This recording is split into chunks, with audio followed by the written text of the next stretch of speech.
Je le disais, on a mis un toit sur le ventre de Paris, donc la fameuse canopée, l'inauguration du nouveau Forum des Halles au milieu de la capitale. Vous nous ramenez, vous Thomas, à une époque où les Halles, justement, c'était un marché et ce marché vivait ses dernières heures.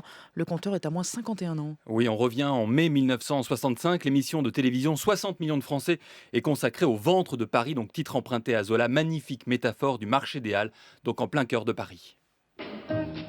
Ainsi, de l'aveu même des utilisateurs, les halles centrales de Paris ont fait leur temps dans leur forme vétuste.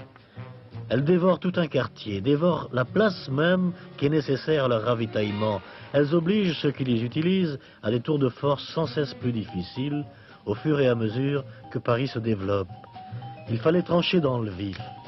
Après d'interminables discussions qui se prolongent encore, les pouvoirs publics ont décidé d'opérer le cancer des halles. Le cancer des Waouh. Halles. Les Halles qui vivent leurs dernières heures, c'est une page de l'histoire de Paris qui se tourne alors. Imaginez que ce marché, en tout cas pour ses premières traces, datait du XIIe siècle. Et alors, à plusieurs reprises d'ailleurs dans l'histoire, Thomas, les problèmes d'encombrement, d'hygiène avaient entraîné des travaux importants. Oui, notamment à partir du milieu du XIXe siècle, où dans le contexte de modernisation de Paris, sont construits par l'architecte Victor Baltard les fameux pavillons faits de fonte de parois de parois de verre et de fer, c'est difficile à dire. Pour la petite histoire, Napoléon III avait détesté le premier projet de Baltard, essentiellement fait de pierre, lui, et il aurait dit, Napoléon III, ce sont de vastes parapluies qu'il me faut, rien de plus, et Haussmann d'ajouter, je veux du fer, rien que du fer. Il fallait quelque chose de neuf, de moderne et d'ouvert. Le projet final de Baltard fait l'unanimité.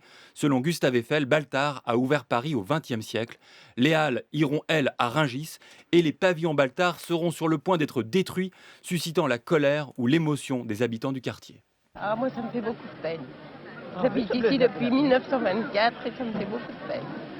On est habitué à notre quartier, c'est un village, les Halles. Pas faire le premier comme Sarcelles, donc. C'est une honte, ça. C'est des trucs qui devraient rester rien que pour l'art, quoi. C'est des trucs qui existent depuis des siècles.